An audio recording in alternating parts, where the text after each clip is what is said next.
Assalamualaikum warahmatullahi wabarakatuh. Kita ketemu lagi di kuliah Biokimia Umum. Saya Husnawati, biasa dipanggil Bu Husna, selaku koordinator mata kuliah Biokimia Umum, akan menyampaikan materi tentang metabolisme lipid. Harapannya kuliah ini bisa memberi manfaat tidak hanya untuk mahasiswa yang mempelajari mata kuliah ini di kompetensi akademiknya, tetapi juga untuk aplikasi dalam kehidupan sehari-hari. Mari kita awali kuliah ini dengan doa, semoga ilmunya bisa bermanfaat. Oke, di fase UTS lalu, kita sudah belajar tentang struktur dan fungsi dari lipid. Di fase UAS ini, kita akan membahas bagaimana proses metabolismenya. Oke, ini adalah agenda kuliah atau poin-poin yang akan dibahas di materi kali ini. Intinya kita akan bahas bagaimana lipid mulai dari saat masuk mulut, saluran cerna, kemudian sampai dia nanti diserap ke aliran darah dan kemudian masuk ke dalam sel-sel. Dan seperti materi sebelumnya sudah dijelaskan bahwa metabolisme itu terdiri dari katabolisme dan anabolisme. Karena itu kita akan mengambil contoh oksidasi asam lemak sebagai proses katabolisme dan biosintesis asam lemak sebagai proses anabolisme. Nanti kita juga akan belajar tentang proses ketogenesis yang kemarin-kemarin sebelum kasus wabah ini banyak dipakai dalam prinsip diet ketofastosis dan masih trending hingga saat ini diet itu. Nanti juga kita akan membahas tentang kolesterol karena kolesterol merupakan jenis lipid yang paling banyak berperan dalam dunia kesehatan. Pertanyaan yang umumnya muncul ketika kita bicara tentang nutrisi antara lain, kenapa makanan yang mengandung karbohidrat bisa membuat kita gemuk? Apakah dari glukosa itu bisa diubah menjadi lipid, dan apakah bisa juga sebaliknya dari lipid diubah menjadi glukosa. Nah, pertanyaan ini nanti akan bisa terjawab ketika kita membahas materi kali ini. Ini adalah review dari metabolisme antara metabolisme protein, karbohidrat, dan juga lipid, lemak. Nah, pada bagian ini kita dapat melihat ada hubungan antara metabolisme karbohidrat, lipid, dan juga protein. Hubungannya di mana? Hubungannya terutama di sini, di asetil-CoA. Kalau dilihat beberapa proses metabolisme karbohidrat, lipid, dan juga protein itu akan menghasilkan asetil-CoA. Kemarin di materi metabolisme karbohidrat kita sudah belajar proses glikolisis yang hasil akhirnya adalah asam pirufat. Nah, asam pirufat ini kemudian akan diubah menjadi asetil-CoA. Asetil-CoA inilah yang kemudian akan masuk ke siklus asam sitrat atau yang lebih dikenal sebagai siklus Krebs. Nanti kemudian akan dihasilkan energi dari siklus Krebs ini. Pada metabolisme lipid pun yang nanti akan kita bahas bentuk akhir dari oksidasi asam lemak adalah asetil-CoA. Jadi, ketemunya di asetil-CoA. Untuk protein, beberapa asam amino itu juga dapat diubah menjadi asetil-CoA. Karena itulah, kelebihan karbohidrat, misalkan kita konsumsi makanan yang terlalu banyak mengandung karbohidrat, sehingga kadar gula atau glukosa yang ada di dalam tubuh menjadi tinggi, glukosa ini kemudian akan diubah menjadi asetil-CoA. Nah, kelebihan asetil-CoA ini dapat diubah, disimpan dalam bentuk lipid, disimpan di jaringan adiposa. Nama prosesnya adalah lipogenesis. Sedangkan sebaliknya, ini prosesnya lipogenesis Oke. Sebaliknya, pada kondisi kelaparan atau kekurangan glukosa, untuk menjaga homeostasis kadar gula di dalam darah dan juga untuk produksi energi, akan dilakukan proses yang disebut dengan glikogenolisis. Tujuannya apa glikogenolisis? Untuk membongkar cadangan glukosa yang ada dalam bentuk glikogen di otot. Kalau itu masih belum cukup juga, glikogennya sudah dipakai habis dan masih kurang energi untuk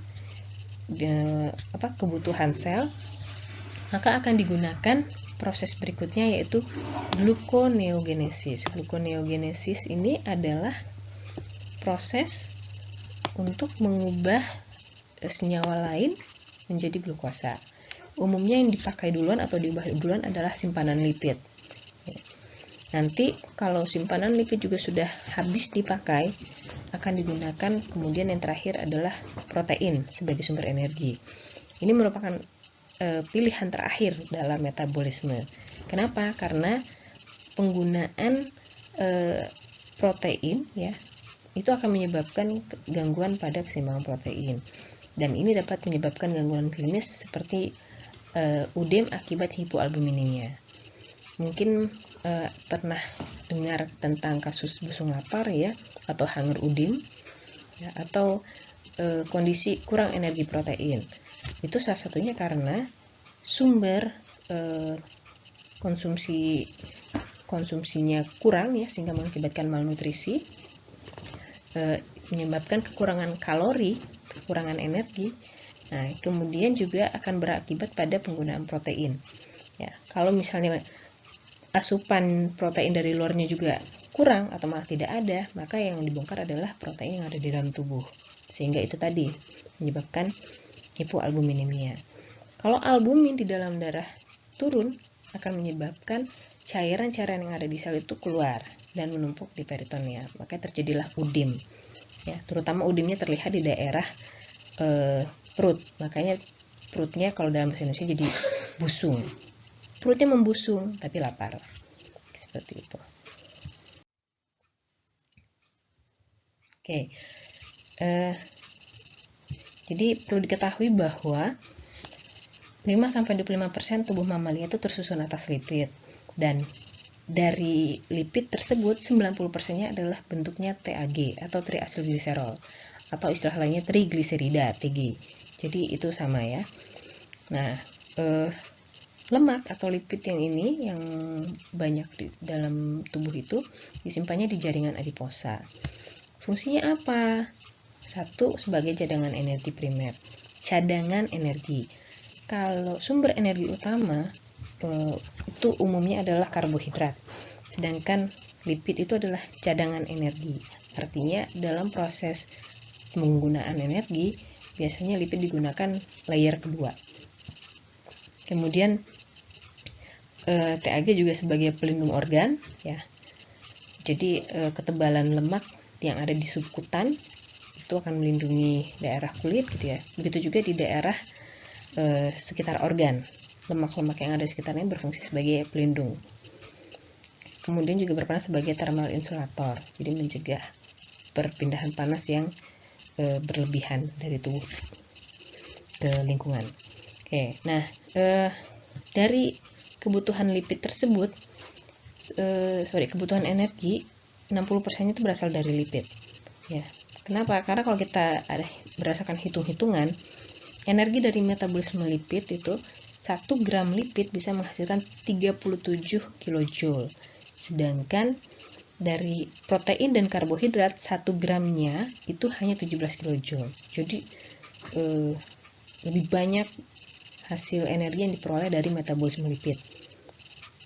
Nah, ini ilustrasi aja ya. Jadi kalau orang dengan berat 70 kg, dia punya cadangan energi dari lemak sekitar 400.000 kJ dan dari protein 100.000 kJ. Jadi sudah sangat cukup gitu ya untuk memenuhi kebutuhan sehari-hari. Bahkan kalaupun kondisi kelaparan masih bisa bertahan ya sampai seminggu. Oke, nah ini adalah sumber dari triacylglycerol atau TAG tadi, lipid yang paling banyak ada di dalam tubuh mamalia.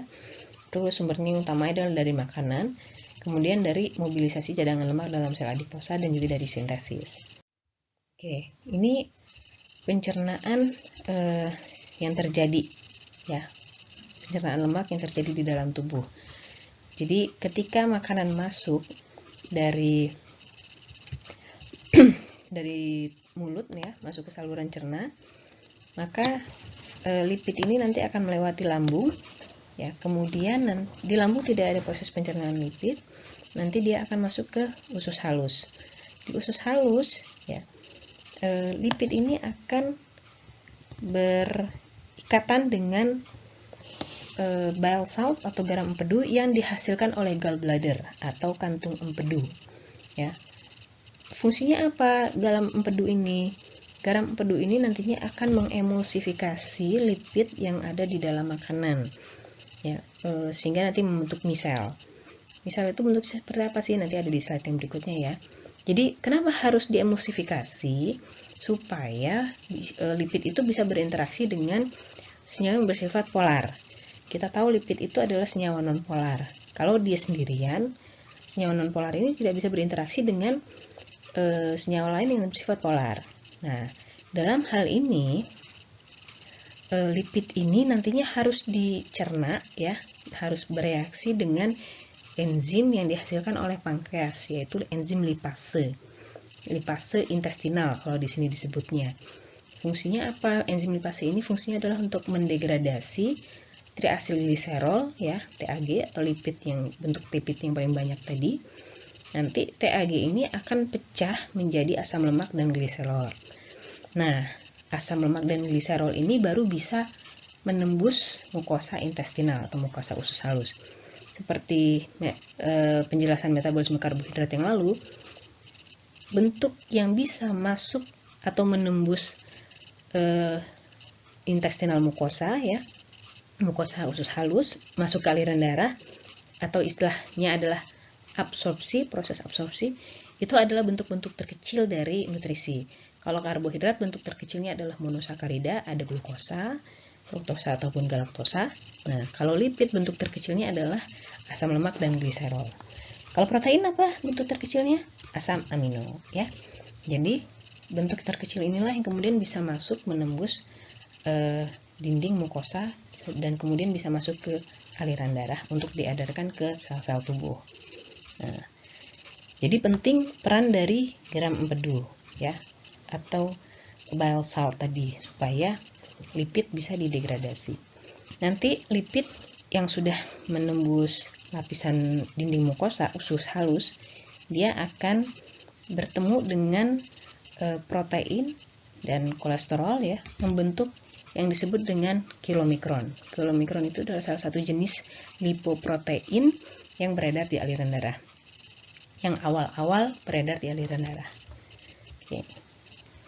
Seperti ini ya, prosesnya, pencernaannya dari mulai masuk sampai dia nanti diabsorpsi ke aliran darah. Oke, ini adalah yang disebut dengan proses emulsifikasi lipid. Jadi, kenapa garam empedu atau bile salt itu bisa berinteraksi dengan lipid ya yang bersifat nonpolar ya? Karena garam empedu itu mempunyai dua sisi. Satu sisi yang bersifat hidrofilik dan satu sisi yang bersifat hidrofobik ya. Jadi sisi yang bersifat hidrofobik ini yang nantinya akan berikatan ya dengan lipid. Sedangkan sisi yang bersifat hidrofilik ya, itu yang sifatnya polar, dia akan bereaksi dengan senyawa yang bersifatnya polar. Nah, ketika lipid ini sudah dalam bentuk misel ya, berikatan dengan garam empedu tadi, maka enzim lipase pankreas ya itu bisa menempel dan bekerja untuk mendegradasi triasylgliserol.